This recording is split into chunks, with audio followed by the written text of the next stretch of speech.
Today we're looking forward to having Melinda. Melinda is going to be at the symposium. She's a spirit medium. She's an evidential spirit medium, and she has been a medium for 25 years. She's the third generation of medium in her life, and she has spent her life challenging taboo views of mediumship and the spirit world. She studied with the world's foremost college for advancement of spiritual and psychic sciences, the Arthur Findlay College, everybody knows that. And she has a lifelong mentorship and friendship with the medium Mavis Patilla. So I'm looking forward to hearing what she has to say today. So with that, I'll turn it over to you. Thank you so much for inviting me to join this beautiful opportunity to be able to share my knowledge, because I know that we all are thinking down the exact same lines as far as life is continuous within the spirit world. And I just love that we all are on the same thought process and wanting to bring that love to our world and bridge what we have from our world into the spirit world. Long time ago, when I was little, and that was a very long time ago, I had a connection with the spirit world, and I actually thought that kind of everybody did. I thought that everybody spoke to the spirit world when they were young, and I didn't know that there was a difference. I had absolutely no idea that there was a difference between our two worlds. So as I started to get older, probably about 10 years old, 11 years old, I started to realize that it wasn't normal, and especially since my family would always tell me that I was crazy. And when I was in my 20s, even though I still claim to still be in my 20s, but when I was in my 20s, started to go to circles and sit in circles and starting to understand the spirit world more and create that greater understanding, what I knew what the truth was. Through the years, it brought me to a few different teachers. And then lo and behold, I was brought to Mavis Patilla, who was my very first mentor in the mediumship world, someone that I could actually relate to and I could understand. So I studied with her and went to the college and studied with a few different mediums that came very highly recommended, mostly with Mavis at the time. And after that, I kind of started going out on my own, and she very much encouraged me to speak and to teach and to encourage others that life is still in existence within the spirit world. And connecting and doing readings and finding out what the spirit world really wants us to know. I think that's really important. I do want to back up a little bit because in the 80s, my grandmother passed away, and that was my mother's mother. And my mom had been to the hospital with her and was so upset when she was rushed to the hospital because she didn't get to say goodbye to my grandmother. She had to fill out the paperwork, and my grandmother passed away while my mother was filling out the paperwork. And she just came home absolutely distraught and was so upset. And when she came home, she looked on her answering machine, and there was a message on her answering machine. And when she pushed that message, it actually was from my grandmother. My grandmother's telling her goodbye and thank you for everything that she did. And that was the 80s. And ever since then, I always knew that there had to be something even more than what I could mediumship-wise speak to the spirit world. But I knew that that communication had to be so real in other levels. So I love that part of it. It gave me even more hope to continue on to my learning.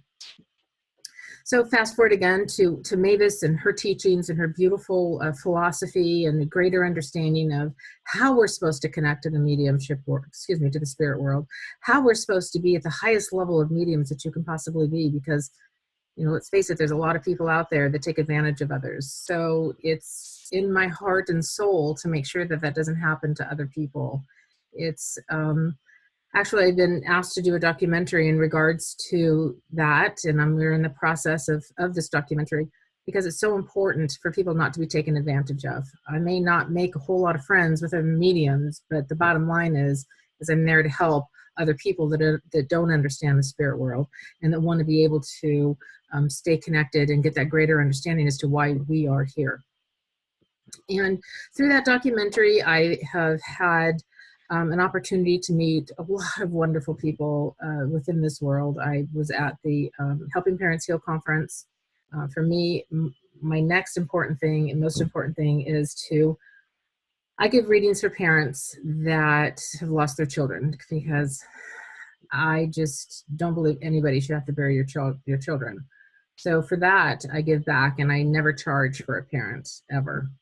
So I want to be able to continue that work with the parents and give them what their purpose is in life, because we all have a purpose. We're all here for our own, better of our own learning, to understand that the spirit world still exists, how we can co-create a world together in how we live here, and the purpose. Parents need to have purpose after their child has crossed to the other side.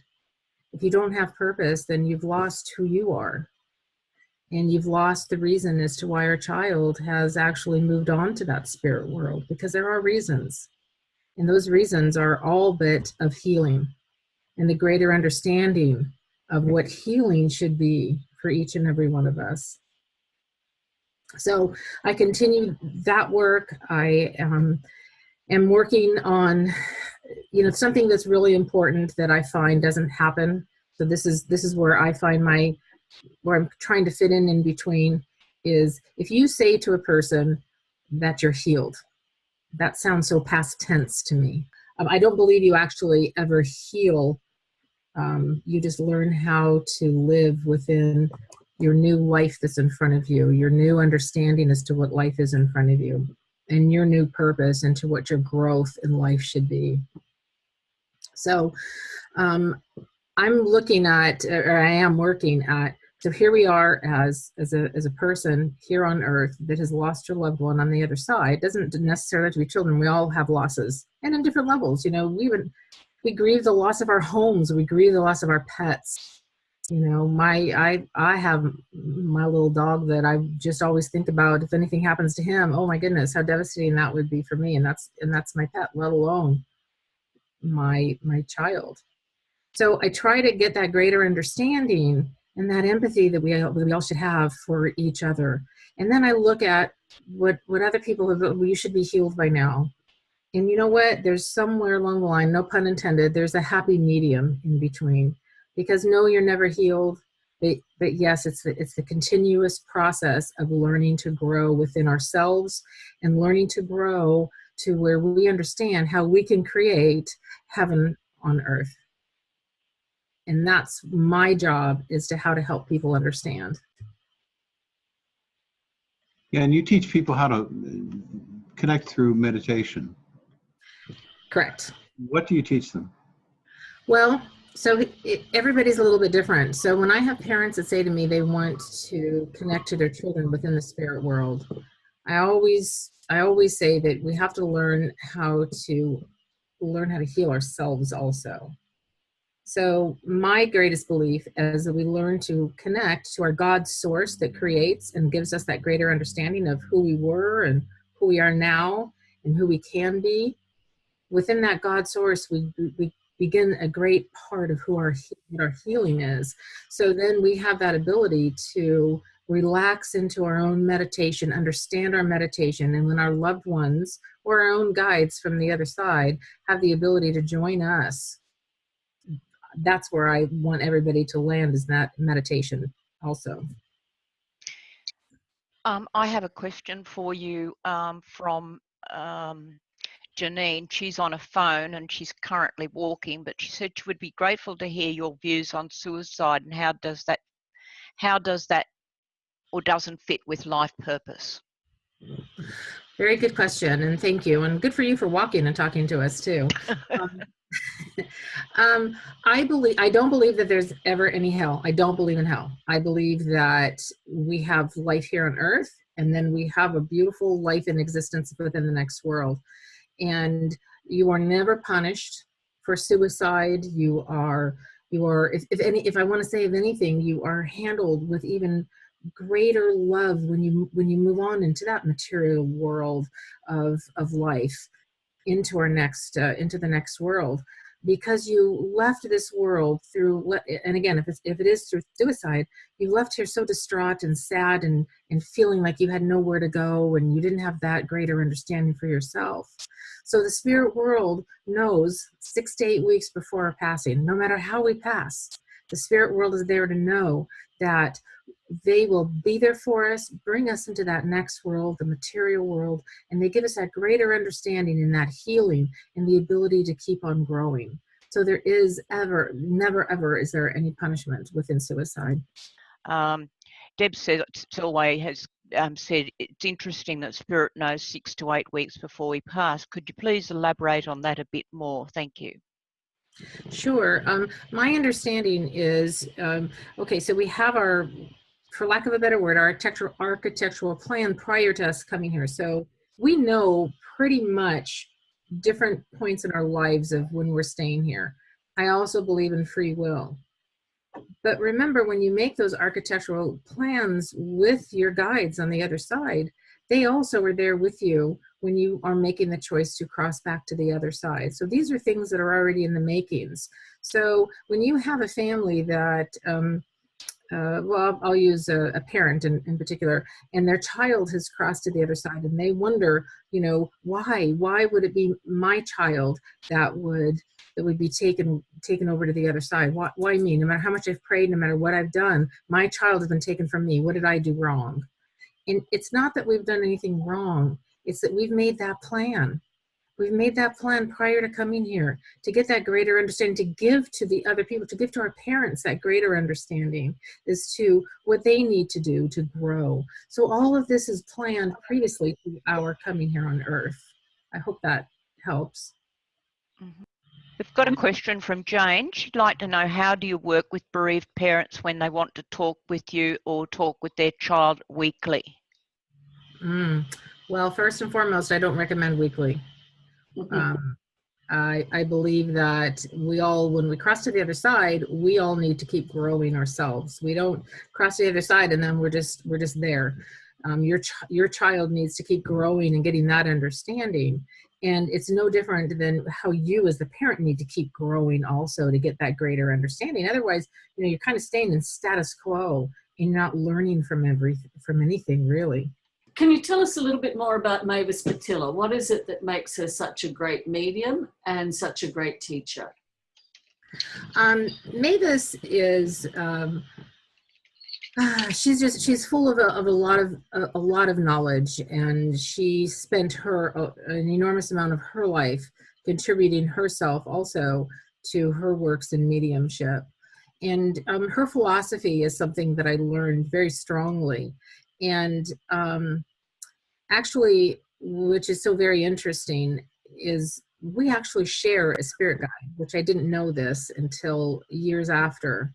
And this actual one guide in particular is the one that I actually hear in my ear, and he speaks to me about the truths of what the Bible actually says. Because I'm not a religious person. I'm a spiritual person.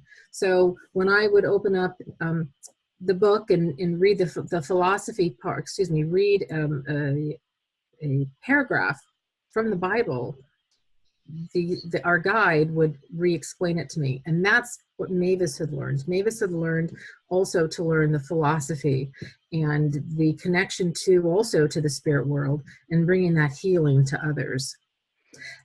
After Mavis, actually, I went to work now, and I still do work very, very strongly with Paul Jacobs. I don't know if any of you ever heard of him.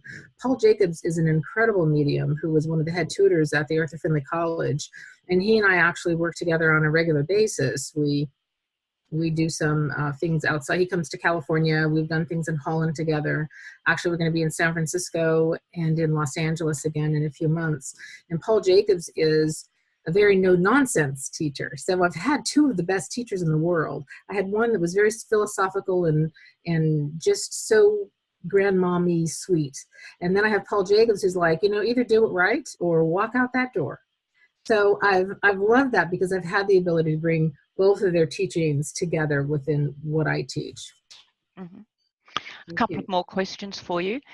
Peter says, I presume being taught at AFC, you do not believe in reincarnation, or do you? Well, that's a big, long question.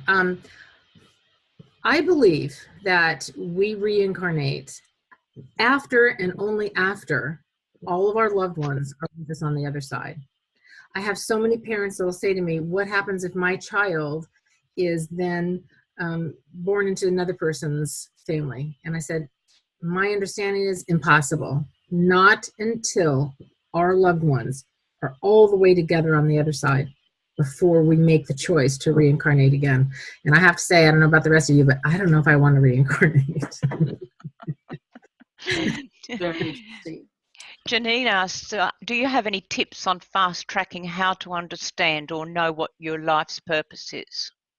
You know, we are all born with a soul, and the soul is our psychic ability. Everybody is psychic. And our soul has the answer to everything in life.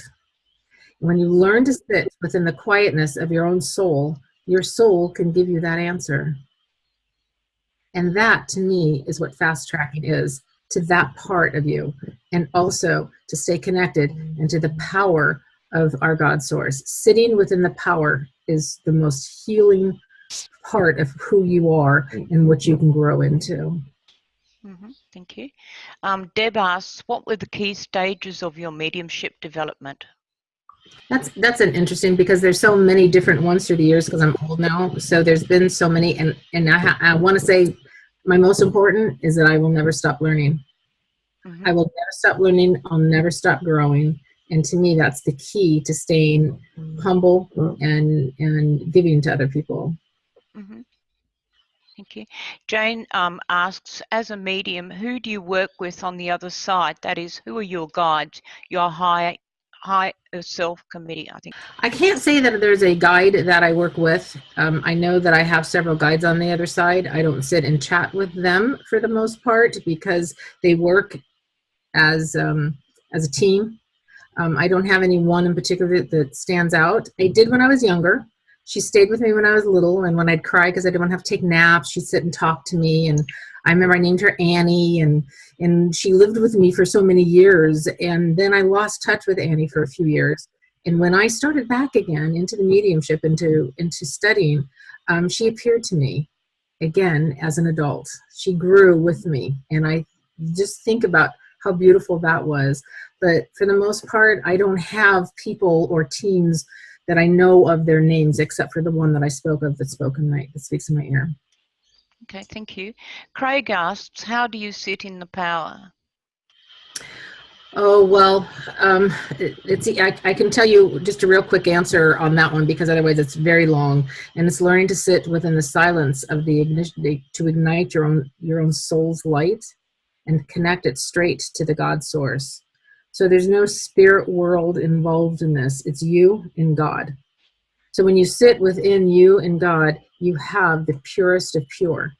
And I always say this, and some people don't like it when I say this, but it's truly the blind faith of what God gives to me that gives me the greater knowledge.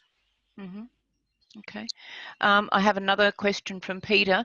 Did Mavis mention Gordon Higginson being her mentor? I know Paul Jacobs used to have Gordon come through himself. Gordon Higginson was, I don't know if any of you know this, was just an incredible medium. And Mavis trained under him as well. And Paul Jacobs trained under him, but also was very good friends with Gordon. And they did a lot of everythings together. Paul was pretty much Gordon's right arm. And they spent a lot of years together, the same as Mavis learned how to do her connection. Gordon was a man, from my understanding and the videos that I've actually had the privilege of watching, Gordon was a man of no nonsense also. And I don't know if you've ever read anything about him, but Gordon went back, his mother started him in circle when he was a little tot, and kept him in circle for many, many years. And would never let him do any readings for people. He had to learn to absorb also the power of the God source and learning from there. It was an incredible medium, and I'm sad that he passed before I ever got to England to meet him. What happens for a parent whose child is mediumistic and the child is seeing spirit all the time? I'm talking about a child on this side, not having crossed over. See, sorry. That's okay, not a problem. I believe that because our children are so fresh and so wonderfully new from the other side, they definitely still have all of those connections. My children did, and I would not necessarily shut them down, but I also want to encourage parents to let them know that their children aren't crazy, like I was told. And I also want people not to push their children into being that reader and being that person that has to be that next famous medium in this world, because they're missing their childhood. They're missing their purpose as to what they came here on earth. So with my children, when my one son said to me, I don't sleep with the TV off because they talk to me all night. And I said, oh, well, who would talk to you all night? And he was like, never mind, never mind. So, I let him know that it's okay for the spirit world to speak to you. There's nothing to be frightened of. But I also encourage people to let their children grow as they're supposed to grow when they're here. Okay. I have a question. How soon after a child transitions do you encourage people to talk with a medium? Well, it really depends on an individual. People will say, let your child settle. Some people say you can't talk to them for 6 months. I believe that you can connect to the spirit world and to their children whenever. It doesn't matter, because I've connected with people that have crossed over the day before. I've connected with people that have crossed over 30 years ago. So I don't think there's any right or wrong timing. I believe that if you have the right medium, and I have to say this, there are mediums that, an evidential medium is so much different than somebody going into a psychic. And I don't know if you understand the difference, or all of you understand the difference between a psychic and being a medium. But every medium is a psychic, but not every psychic is a medium. So I believe that sometimes we go to people that say they're mediums and they're not, they're psychics, and they give a bunch of baloney kind of readings. I hate to say it, but things that, oh, you have their clothes still. Well, what parent doesn't really have their clothes still? You know what I'm saying? So give me the detail as to what that clothes are. Where are the clothes? What are they doing with that piece of clothing? There's a difference. Melinda, how do you think we could go about educating people to raise their expectations of what is actually evidential? Well, good question. Hence my book. I'm in the process of writing a book in that, and letting people understand what a true medium is, the understanding of the greatest connection that you can have to the spirit world, understanding that evidence is true evidence. So if I'm going to be doing a reading for someone and they present to me a necklace, let's say, and here's this necklace that this brother gave to you, and this actually happened to me, and the woman was like, do you understand the necklace that your brother would have given to you? And she said yes. I said, as I open the box that you keep it in, that happens to be inside of the drawer of your dresser, as you open up that dresser drawer and you take out that box and you open it up, the gold is all exactly the same, and the beautiful green stone that's inside of that necklace is what he's talking about. To me, that's evidence. How the heck would I know that stone was a green stone and the color of the jewelry and where it was kept? So in other words, sometimes you get these psychics that say things like, I see these beautiful yellow flowers in front of your house. Okay, and maybe there are yellow flowers in front of your house, but what did those yellow flowers mean? What do they mean to that person, either that's in spirit or the person that's getting the reading? There had to be a significance as to why those yellow flowers would have come through. And as a medium, it's my job to figure that out. It's my job then to get a greater understanding of what the sitters are going to understand, and what we as mediums are going to be able to give to get you to understand where I'm going with. Because when you connect to the spirit world, it's like playing charades. And I always figure if the spirit world's going to play charades, why can't they pick up a piece of chalk and write it on a chalkboard for me? Because it would be so much easier. So Melinda, it sounds as though you're very interested in the training of mediums. You were very fortunate to have had a good training at the Arthur Finlay College. What facilities exist in America for training mediums? Oh boy, I have to be careful how I answer that. I believe there's very few people within the United States that actually can train the way mediums should be trained. I also believe that people think that they take a weekend course, that they can go out and they all of a sudden are a medium and they can do whatever it is. And maybe they are a medium. Maybe they are. However, you're not trained in a weekend.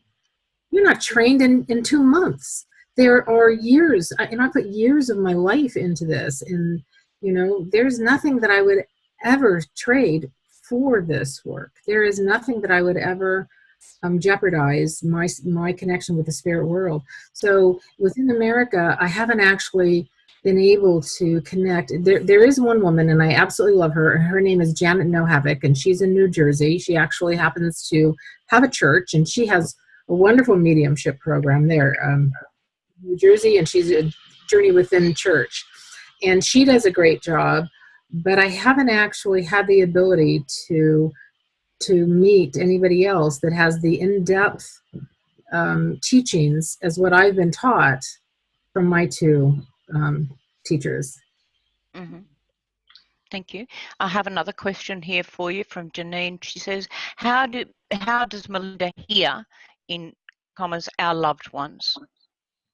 Well, it used to be my clairvoyance was very strong, so I saw everything, but I didn't ever understand what to do with what I saw. I mean, I knew what they would show me. Like they would show me things like what sincerity meant to me, and that was the pumpkin patch on the Snoopy TV shows, and I went from there to start to understand, and from seeing it, I went to actually feeling it. Your clairsentience, to me, that is the main part of how we are, how we hear, smell, listen, and watch what the spirit world has to say to us is through our clairsentience. Because I can say that I can feel a smell or feel a color, and that is all through the clairsentience. Okay.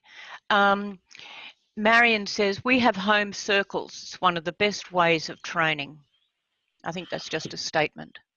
I agree. Home circles are beautiful. I think when you make that commitment to the spirit world, they know it and they come back each time and they help you with training, because, you know, the spirit world knows what we're doing. So they want to be able to help us train, because they would love everybody to have that connection to the spirit world. And again, not necessarily as a medium, but as a psychic, to understand in our own growth, because we need to grow. Because our biggest ability is to help each other grow and to give love to each other.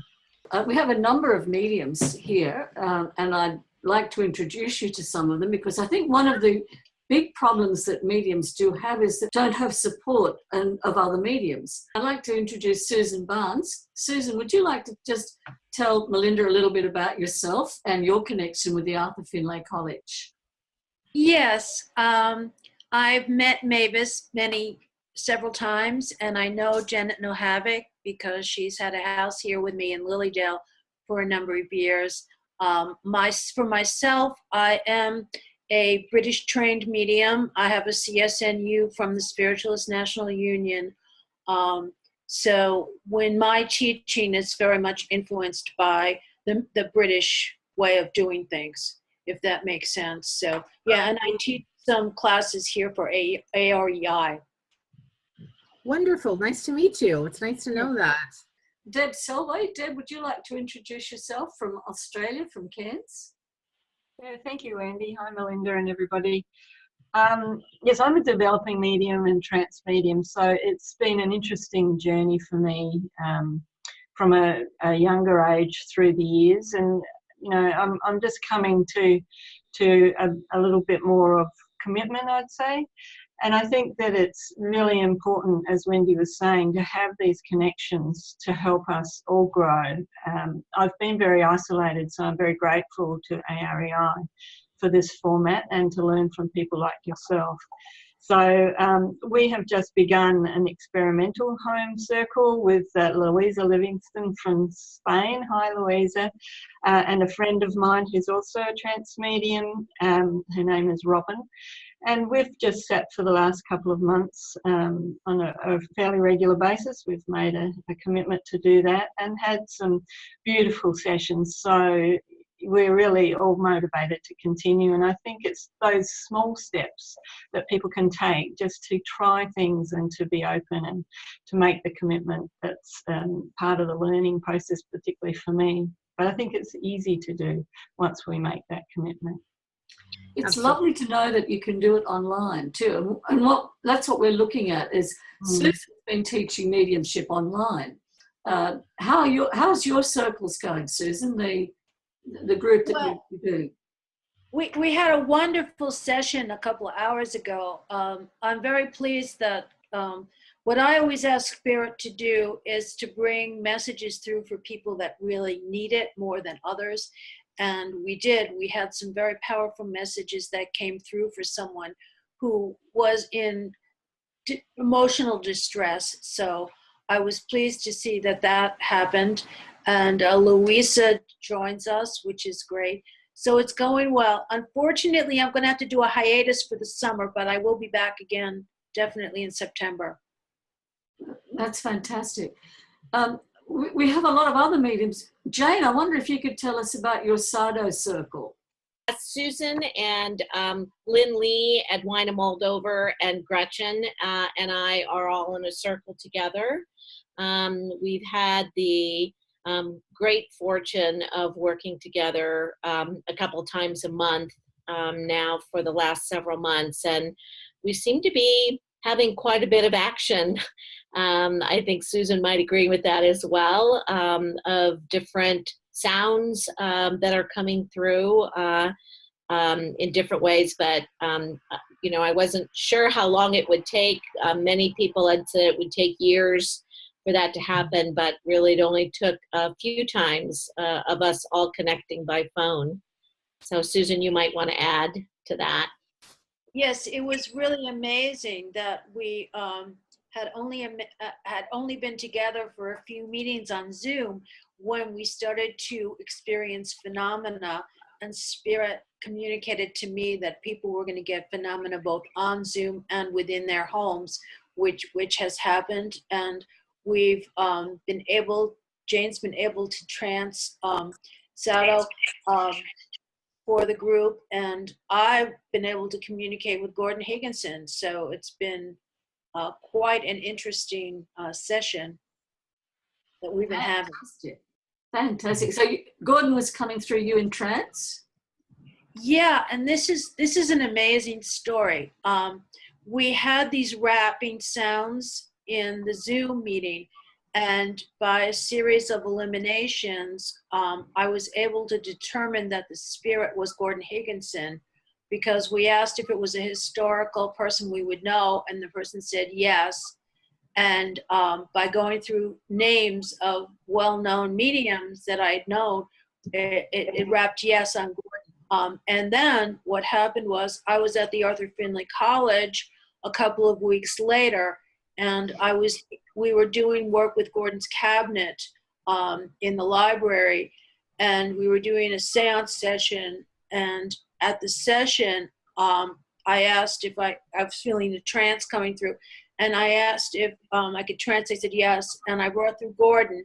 And the reason why we know I brought through Gordon was because the teacher, Kim Moore, of the class was one of Gordon's students. And every time that she worked with Gordon, he used to go and tap people on the shoulders. So when Gordon is present in the library, he always taps her on the shoulder to let her know that it was him. And so he verified that he has been with us. That is absolutely beautiful. You know, I also go to House of Spirit, which I don't know if any of you are familiar with, but that's actually Paul Jacobs' own private facility for teaching. And I was there 3 times or 4 times last year. And during one of the sessions, you know, because a lot of people will say things to Paul and about Gordon, and he just kind of pushes them off to the side sometimes, because it's still, you know, it's still very, Gordon's very true to Paul still. And actually Gordon stood behind Paul while Paul was standing up there talking to all of us, and put his hand on his shoulder while we were talking. And I really was very reluctant, even though Paul and I are very close, I was very reluctant to say anything to him about it being Gordon. And afterwards, when I said, okay, I'm going to go ahead and tell him, and I told Paul, and Paul said, oh my gosh, today is the day that he had passed into the spirit world. And he said, and I was wondering if he was going to be with me. So it was so beautiful to see that, yes, he still is very much present within all of our lives, and probably just as static as ever, that we're all moving forward, but probably also wanting to, you know, lack of a better word, turn over in his grave for some of the things that are going on also. Well, I studied with Glenn Edwards, who also was one of Gordon's proteges. Right. Yes, I'm familiar with Glenn Edwards. I'd like to bring Marion in on this in this discussion. Marion, would you like to introduce yourself to Melinda? Because I know Marion has some strong feelings about the standards in mediumship. I'm originally from Denmark. I'm half Norwegian Danish, but was brought over to England in 1969 by Spirit, where I've been working for the last 47 years. I did not go to Stansted Hall to have any form of training. I went and sat in development circles. We have so many spiritualist churches in England that has got very good circles, or you have home circles. And also, I have worked with Gordon Higginson. I have worked with some of the best mediums who have got in Great Britain. They have taught me quite a lot when I've been working with them, but it was not necessary for me to actually sit at Art Finley College. We've also got the psychic studies in England. We've got many, many places in England where you can sit and you can learn. I do believe a lot that the training actually can go on for years and years and years, either in a home circle or whatever you want to do, but also by working in the spiritualist churches, which I have done for 47 years, traveled up and down the country, given services and all sorts of things. That is part of my sort of way. But I've also looked into all kinds of circles, because we've got to realize how many kinds of circles and how many things we can learn, from open circle, closed circle, healing circle, rescue circle, into physical circle, trance circle, and so forth. That cannot always be taught at Arthur Finley, because they have the rules and regulations out there, I'm afraid. Yes, I have got a diploma from there. I have done my work, but I prefer not, I have to say, to work there, because they have limits to things. I'm much more free. And as I said, you know, sitting in circles are really the way forward. Finding a good circle to sit and be devoted to that circle once a week. Sit there, learn directly from Spirit, or find whatever tools you have got to go into this. I agree with you 100%. I sit in circle also once a week. But I also teach mediumship. And actually, I have to tell you, I have this wonderful wall in my house that Spirit comes through, and it's kind of like having my own, for lack of a better word, glass ball that, you know, I can sit, my crystal ball, because the spirit world comes through this wall, and you can just sit and watch all of the different faces and how they morph into the next. It's absolutely beautiful. And I agree with you 100%, Marion. You can learn anywhere, because the learning is with the soul. I agree. So Marion, would you suggest that people just start their circle and let Spirit decide where it goes? Yep, absolutely. Okay. You have the best teaching within circles. You have the best knowledge within circles. You soon learn with the people you sit with where you want to go, and literally Spirit will start taking over. You know, you have got people who wants to sit, you know, in, let us say, the trance circle, and you will find that Spirit will then lead into trance mediumship, or if it's mental mediumship or whatever. The circle work, the home circles are fantastic if you can find a place to do it, and if you can find the right people to sit with. It has also to do with the frequency, vibration, with the people where you sit, you know, how many times you sit. But when you actually find a very good circle, I think that you just learn so much from it. You learn by doing, you learn by experiences, you learn by, you know, all sorts of things. I mean, some of the circles I've sat in, you know, in a physical circle up to nine years, where we have been taught, you know, constantly by various spirit that comes through. My mental circle I sat in when I first got to Great Britain was in a spiritualist church in London, in South London. I sat there for 6 years. but the teaching was there. And then, you know, from the very beginning, I was put on the platform because that spirit actually said, well, we will teach you as we work with you. And that was also something that he did. He taught when I was actually working on the platform. He corrected me there and then.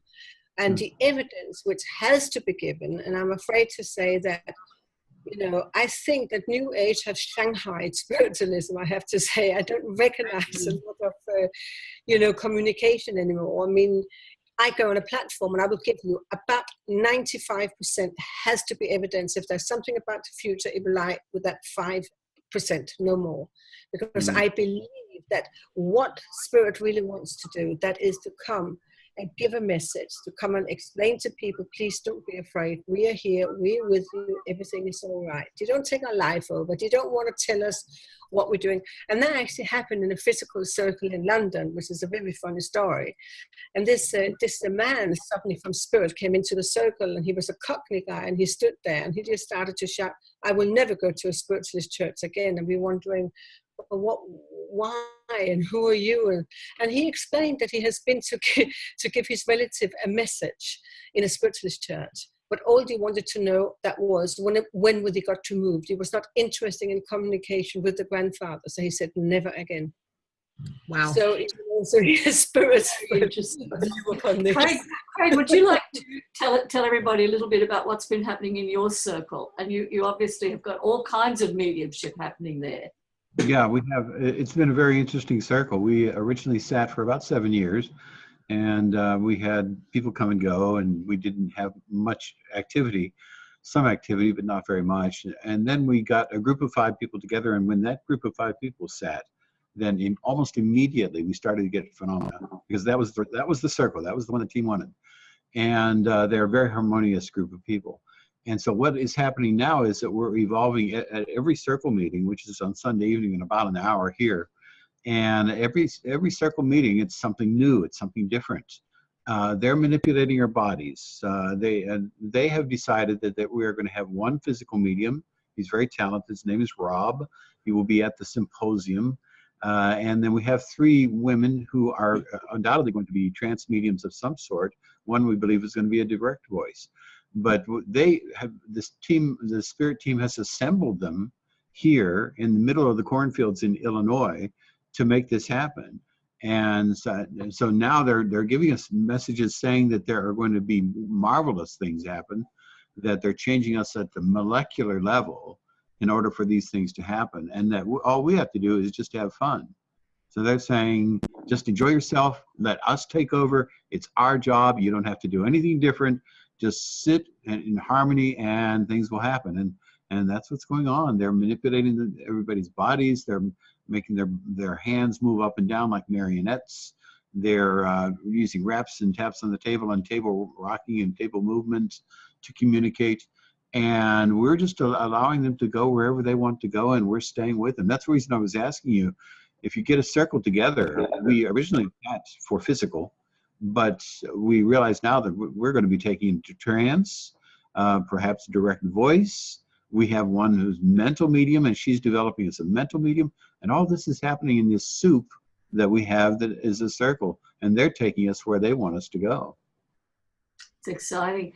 Yogi, could you tell us a little bit about your circle, what you're doing? Just introduce yourself.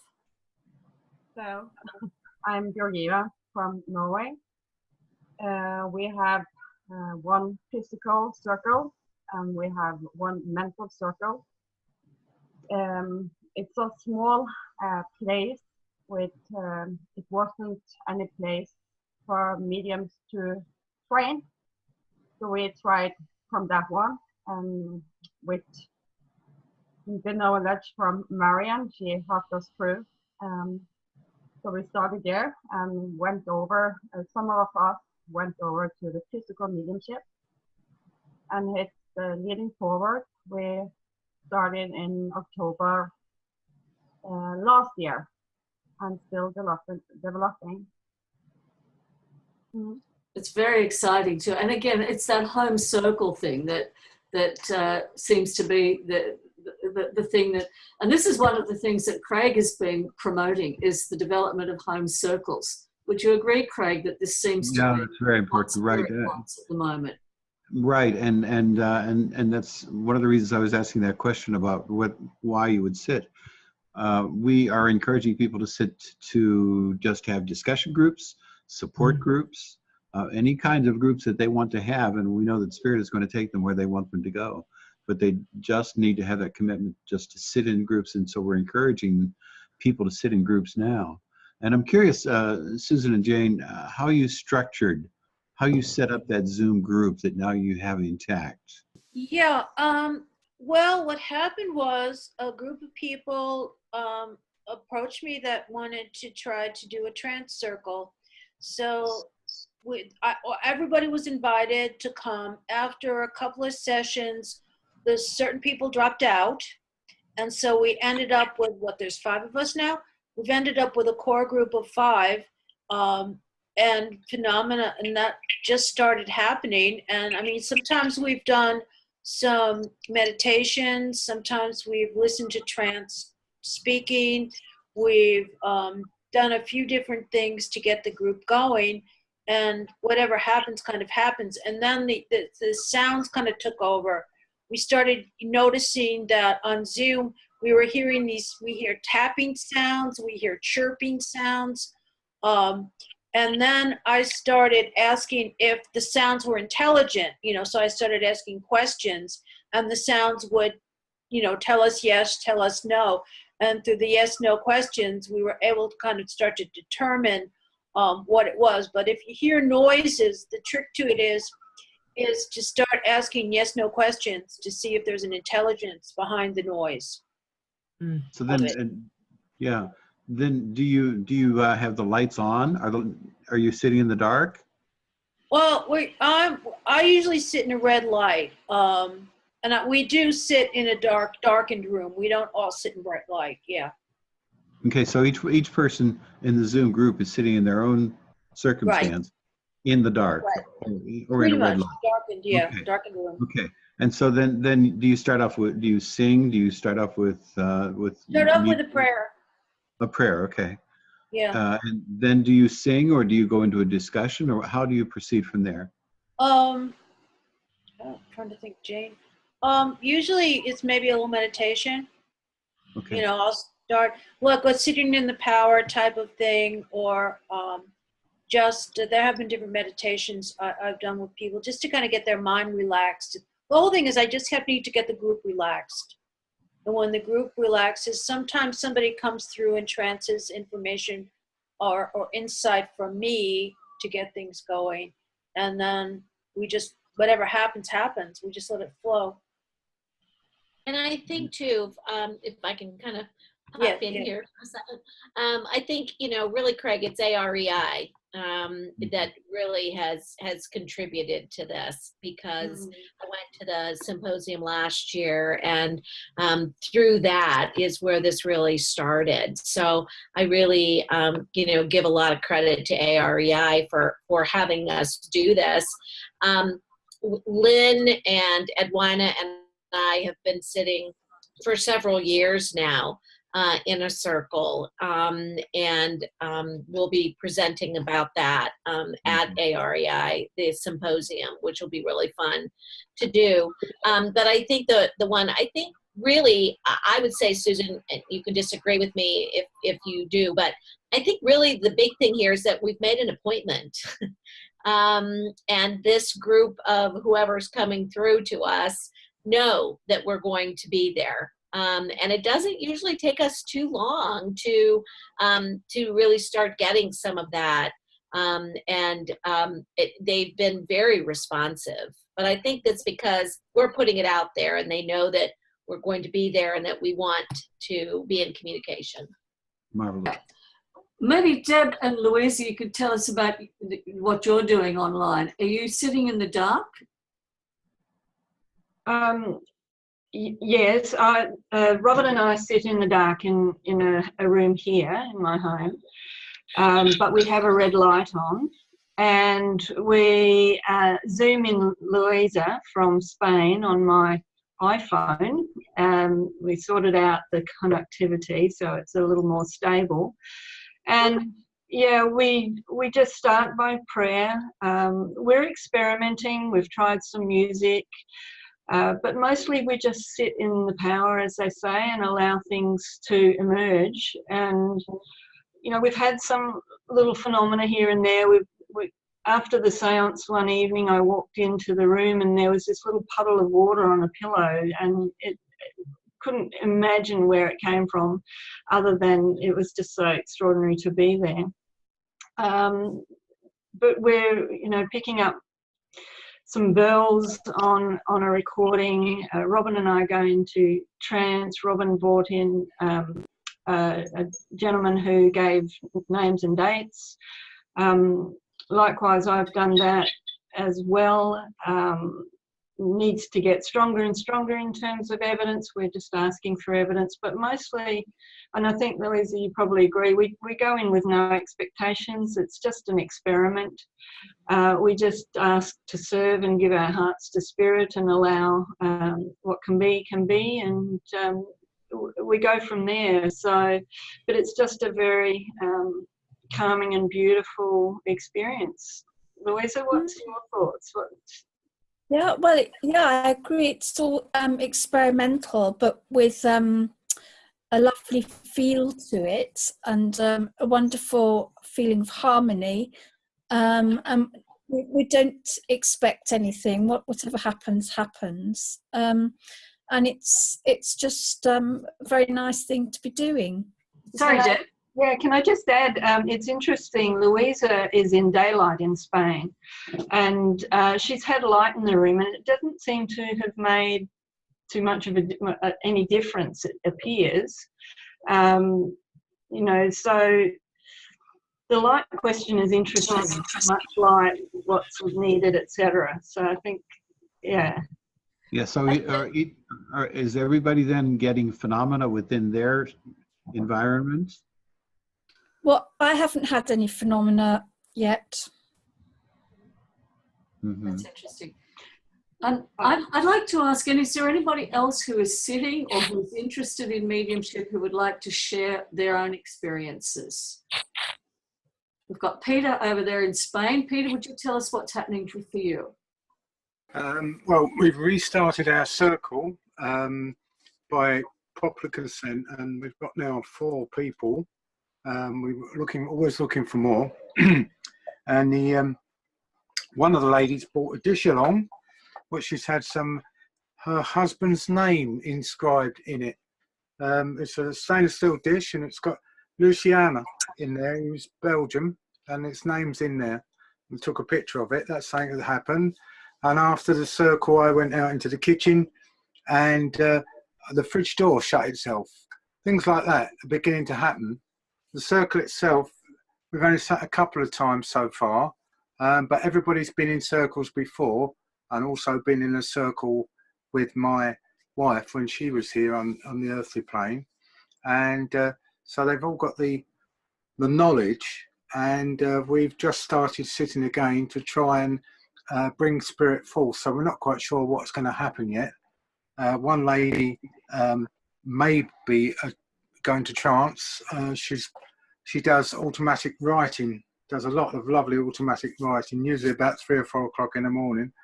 The last circle, someone spoke through me for a short time, but really to encourage them to, all of us really, to continue. So we're doing reasonably well for such a short time. Restarting it, I think the spirit have come back, because it's been a circle before, but now we've restarted, they've all sort of come back round. I reckon they've been sitting around waiting for us to start again, you know. But we don't sit in dark. We sit in light at the moment. But when I was sitting with my better half, when we were sitting for independent direct voice, we were in total darkness. We used to see psychic rods, and I used to see psychic rods and bits and pieces like that. But as I said before, I think once before, due to the fact she had an illness which gradually got worse, we had to stop because there was not enough power. And she was the one that sat in the cabinet, so that was as far as we got. But Peter, your circle is face to face, isn't it? It's not online. Yes. No, it's not online at the moment. No, I have had talks with someone in England about doing an online circle, and I think we might use Zoom for that. I've actually got my own Zoom chat room now, you know, for joining myself and this other lady. I'm waiting to get a much faster connection, high-speed connection, perhaps within the next 2 or 3 weeks. And then it'll be much easier to do a Zoom connection, and we hope to link with another circle existing in England. So this is something that I've got in mind. Exciting what Zoom is actually opening up. Yeah. Laurie, are you with us? Yes, I'm here now. Okay. Can you tell us about your circle? Yeah, we have, we meet in somebody's living room when we have four participants. And we started the circle with a strong interest in physical mediumship, but it's, we've only been meeting for maybe 2.5 years. So we're just, as Craig described, we're kind of going all kinds of directions. I don't know what we're going to end up, we may go through different phases. We've had times when, we crossed spirits, troubled spirits that, came and found the light we were shining. And we've gotten information from the spirit world about various things. And one of our participants brought like a little spirit table that she had gotten from another medium here in town, and we've been communicating with spirit using that. And it's someone else in the circle said, "Oh, this is a lot like dowsing," because we're just in the yes/no stage, and we have been able to ask questions about where the spirits want the circle to go. So it's really pretty interesting. You just never know what's important to spirit, what they want versus what we want. And I want to keep the circle, and I think everybody there agrees with me, as completely spirit directed. So Melinda, coming back to you, I think you've got a bit of an idea of the kind of things that people are doing here. Yes. I think our emphasis in this group is more on home circles and people who are developing that way. And I think one of the big things that I notice about people here is there's this very strong service ethic, that people are really here to serve spirit. One of the things that attracts me to AREI is this whole idea of non-ego, of sharing, of really being in service to global consciousness. Craig, could you just briefly fill Melinda in on your vision, which drives AREI? Yeah, we see great changes in the world today, and we believe that we are part of the change. We're servants doing our part, and all we have to do is be available, and they will use us in the way in which we're to be used. But we do have to make ourselves available. And when we do that, what we're going to be doing is we're going to be changing the world one individual at a time. So we're going to be trying to help people to develop local circles and Zoom group circles so that they have face-to-face interaction, and that's where the development's going to happen. That's the root tip. That's where the growth is going to occur. And we're going to see more and more people doing that as the teams on the other side take over. And that's why getting the people to hold circles, just to get together in circles. And as they get together in the circles, the teams on the other side are going to develop them. They're going to bring people into the circles. They're in charge of what's going to be happening. And we just have to get them together and be committed to doing it. So that's what we see happening. And once that happens, then, and people understand that we're spiritual beings having a physical experience, they have their own afterlife communication, they experience this firsthand, then they will change as individuals. They will have an experience that will change them forever. And once that happens, then we will see changes in humankind. And so our focus is on helping all of the workers, helping people like you who are holding group circles, and the researchers and the people who are helping to develop mediums, to develop so that we can then have this group grassroots development. And anything that we can do to help you as you form your groups, that's what we're going to be doing. So use us, make use of us as a resource, and let us know what you're doing, and we certainly are going to help you. Thank you, Melinda. That was marvelous. It was enlightening and interesting, and look forward to seeing you in September. Thank you. Same with me, and I would love to help you in whatever way I can. Good. Thank you very much.